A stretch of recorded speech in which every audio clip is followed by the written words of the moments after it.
Hello, Saphirade. Hi, Dofri. As you can see, I built a next solar panel. What do you think?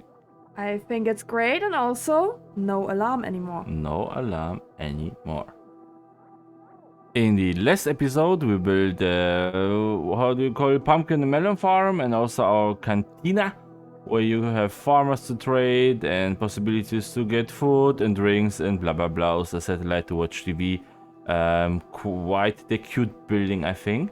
And in this episode, we will concentrate on the exterior buildings. We have some plans for storage system, and we designed it in the background. It will come, somewhere over here. We'll have a big storage system that will fit our needs for the remaining, Dang it. for the remaining season. But for this episode, let's focus on our water and electricity supply, right? Right. As you may see, we've done some terraforming over here. This will expand in the future, but since this area is a massive area, it will take a bit of time. And also you notice maybe a bit of change in this water extractor. Also, why that happened, we will explain a bit later when a few more buildings have popped up. But for now, let's expand maybe the solar panel so that we definitely have enough power. And since people stop sleeping on the server, maybe a power collector would be great as well so we can survive the nights. I think the cliff over here is a very nice place for even more solar panels, because even if you put buildings in the future over here, maybe for some animals and stuff like this, they will never throw a shadow on the solar panels. And yes, I agree, the power collector is a very good idea. It will store electricity like a battery. Here, somewhere over here is a good idea. So all the two big solar panels can provide the power collector with fresh electricity. And if the people don't sleep and it's night, we still have a power supply to survive the night, and our base will not run empty.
Dofri, Yes. can you smell that? What? The sweet smell of power! I thought you farted or something like that. No, but we finished the solar panels and we also have the power collector, and I think it looks pretty neat. Also, you see the red in the power collector and the blue in the water extractor. Well, you can imagine what those colors are standing for. Do you see me, Dofri? Yes. I think I fit very perfectly in here with my diamond armor, my golden boots, Yeah, and my red elytra. from afar, you look like a bug or something like that. Thank you. You're welcome. Okay, so in planetbase, the three main elements that you have are oxygen, water, and electricity. Oxygen will probably depict like white in the future. We have a little display or something like that. We changed the water extractor, as Saphirade mentioned before, to blue, so we show a little bit better that yes, this is water related.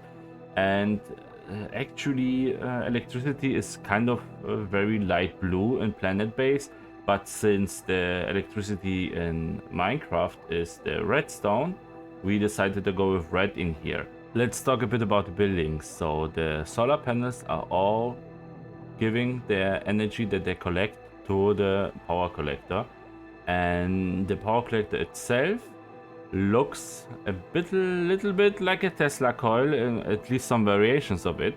And from near you may say it looks a little strange with the acacia, and there's cherry wood, and there's birch, and there's metal, and it's kind of a little bit mixed everything together. But the farther you go away, the better this whole thing starts looking.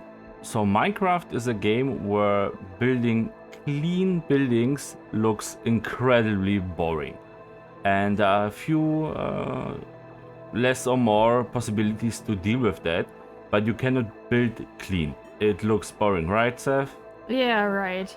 So if, for example, you build a, I don't know, BOO's courthouse, it is a beautiful building, no doubt about that, but as far as it was standing alone, it was looking a bit boring. And the moment he added greenery, added life to the building, it started looking good. Another example for that is Keralis on the Hermitcraft server. He also builds bushes, yeah, with his also very clean buildings. He builds nice, no doubt about that, yeah, as I'm saying. But the buildings are very clean and they look boring, so he added greenery, or as Seth said, bushes to the buildings, and then they stop look boring. Some possibilities for that are also doing like, how would you call it? Yeah, the blocks when they look old, yeah? When, for example, something's dripping or something's oxidized, yeah? Some withering of the blocks. So if you have an old building and you see that it's old, it looks great. If you build a castle and it's brand new, it doesn't look that good, at least in Minecraft. We cannot build greenery and we cannot make our buildings look old because this is a new base. But what we can do, for example, is some variations in blocks. That's why we changed up the blocks on the roofs of our buildings, for example. So that's why the blocks or the roofs just stop look so boring. Yeah, you see the variations in the green of the roofs. It doesn't look that boring. For example, I captured here that looks quite boring, but you still have some variations in there if you look at the wood and the diorite. And the same thing we have here in the Tesla coil, the energy collector, power collector. Yeah, you have some variations in the outside structure of it, with the cherry, with the birch, and from afar it kind of blends in, it looks nice. And also we have some variations in the redstone in it. So the redstone shows the energy level, and if you look from farther top, you see that the upper layers are not redstone blocks anymore. They kind of fade and get brighter and brighter. So you, on the one hand, can see, oh, okay, it's not completely full. That's still some energy that can be collected in this power collector. And also from afar, you get the feeling that the whole building gets a bit darker towards the top, and that's why it looks a bit less boring. We also keep going with the red terracotta thingy here, and as I said, only red terracotta here. If the whole place is just red terracotta, it looks boring, right? And we'll do something about that, but in the future, not now. So, while Dofri was doing his work over there with the solar panel, I was busy over here. Not only did I terraform this whole area, as you can tell by the red terracotta, and also did find some positioning for our next buildings. I used my polar nose to find some water, since I'm kinda attached to that. And I marked 4 places for the next water extractors, and maybe for something more.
We have a small water extractor over there, and now we have 2 more here, and also 2 more that are quite bigger. I would say they are middle-sized water extractors.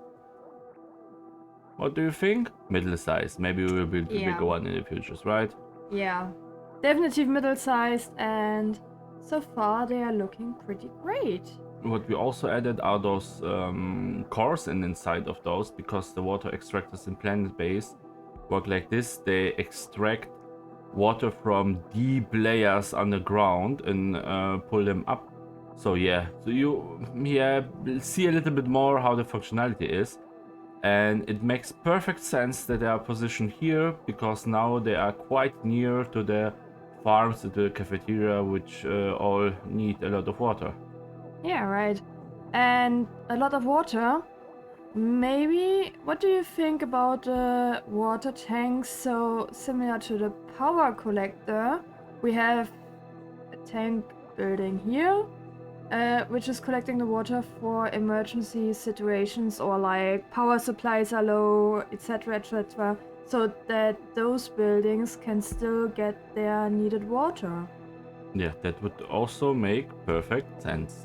But before we build that, let's maybe visit the shopping district, because I know that you build another shop over there and also change the prices a little bit. Yes. In our current shop. So let's go there.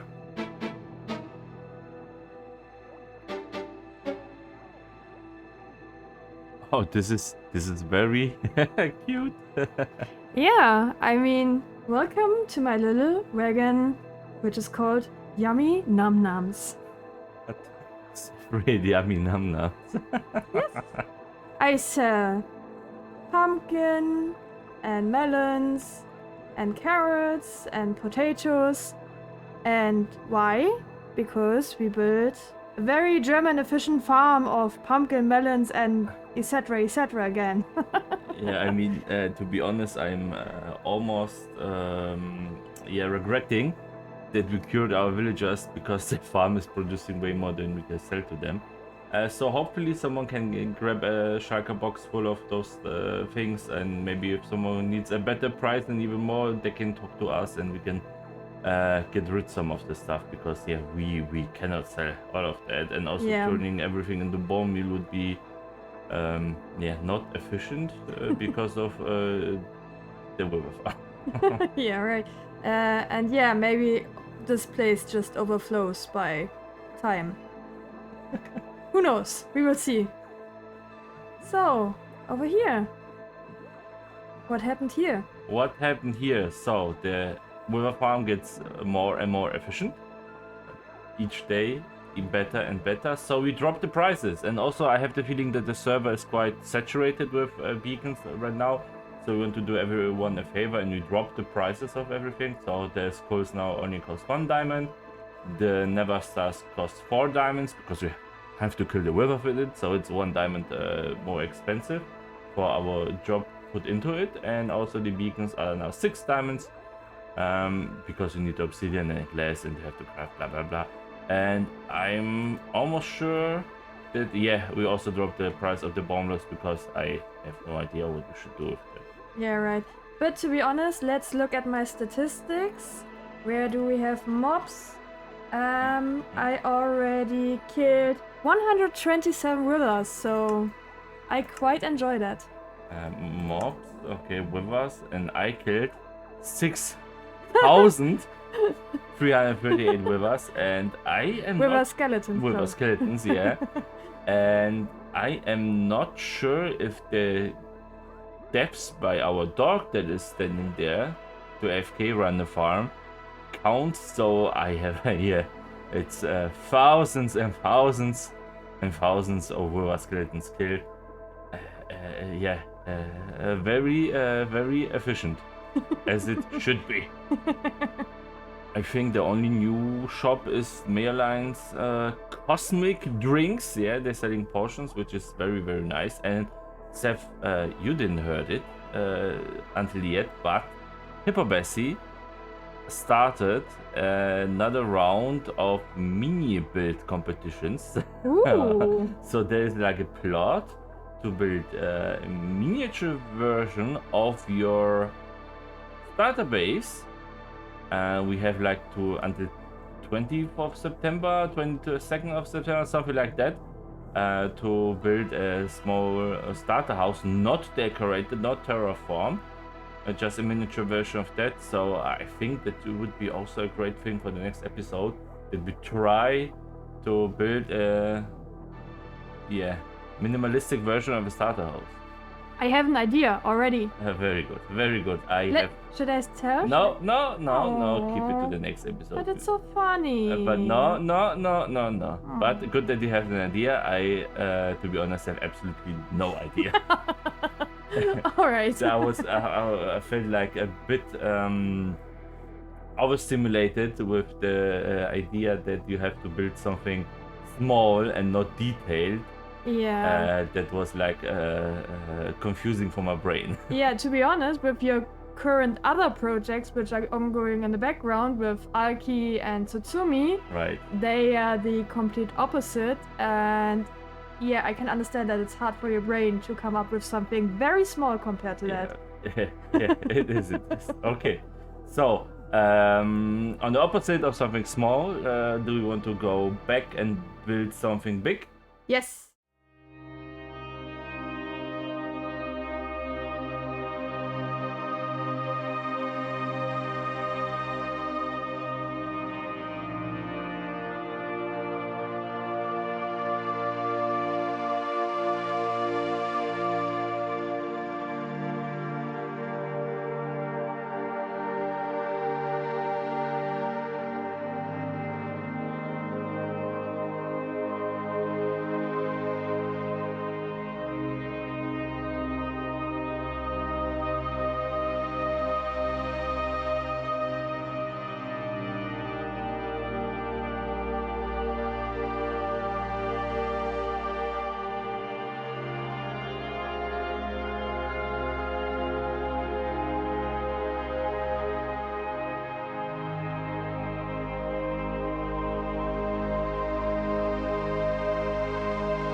And Seth, what do you think? I think I like it. I mean, the view from up here, boy oh boy, this is just crazy. You're right, it's the new tallest building right now. Yeah, it's our new landmark. Our new landmark. And I need to say, I like it a lot that we started building also vertical buildings. So our base spreads horizontally, it also spreads vertically, and we should add a few buildings of that size, maybe taller, maybe not that tall. But so the base isn't just flat. You have some landmarks, as you said, a landmark. If I'm honest, I think it's the prettiest building so far here. They're getting better and better and better. Yeah. Do you know what I also like about it? Now we have the power collector. Now we have the water tank. So if anything happens to this base, I don't know why something should happen, but we never know. We are safe. We have storage. Stored some electricity, stored some water. Yeah. We should be safe. And about the building, it's a very nice building, yes, of course, and I like it a lot, but you know it was very stressful. This centerpiece down there. I see it, I see. So like to show where the water is being drained out of this tower in case the water inside here is needed, I put in a respawn anchor down there. and I destroyed all my progress already once in creative and had to rebuild everything again because I click on it once too often. So yeah, I was sweating while putting this one block over there, and after that was everything was chill again. Yeah, I remember the moment when it blew up in your creative and you were just like, oh dang, and I was like, what did you do? and then try to remember every block that you put in so far. It's like a catastrophe. Sometimes I miss autosave in Minecraft. Yeah. Yes, why there's no autosave? And as you can see, we also connected all the water extractors to the water tower there, the water tank, and also connected to the buildings. So everything is working properly right now. I think it turned out pretty well. I like the idea that we have some like almost small industrial areas. So we have an electricity area there, we have a water area there, and as long as we don't need more of that, it's fine for now. And I'm pretty sure we have enough electricity and water for the next few buildings. Oxygen will be maybe a problem, but electricity and water, it's pretty cool. I hope for the future that we find something where we can keep track of all of our sources, and that will help us, hopefully, to not get into emergency situations again. Really, I have nightmares of them with this alarm. If I hear that ever again, no, I cannot stand it. It's still in my head as well. Yeah. But yeah, it's some way to display like the oxygen levels, water levels, electricity levels, maybe some other resources to keep it in track. That would be nice. I have no idea if we can do it for the next episode because of the storage system project, but maybe after that, I don't know, we'll see. Thanks to Kayla's scaffolding, we have now a platform where we can overview the whole base, the landing capture we landed, the solar panels, the power collector, and over there are those new water extractors in our water tank. Yeah, even from here it looks pretty nice. Yeah, and as you can see, this is actually nearly a whole island, and yeah, this will be filled with our base. So quite a bit to do, but also quite a bit of space to fill in. Quite a bit to do, but to be honest, I almost have everything in my mind already where I want to put everything that I can plan so far, and after that we will see what buildings I can come up with, or we can come up with. But I think like the size that the base has now, maybe triple it. That's everything that I already have planned. Yeah. And also, if you look around, this is a render distance of 12 chunks. This is the server render distance we have currently. But we like to use one mod called Bobby. You maybe know it from Dockham or BOO or other YouTubers. And you will be fascinated what else you can see when we once turn on this thing. For once, there was no emergency, a whole episode long. That was quite relaxing almost. And I would say, see you next episode, and bye-bye. Bye-bye. Bye-bye.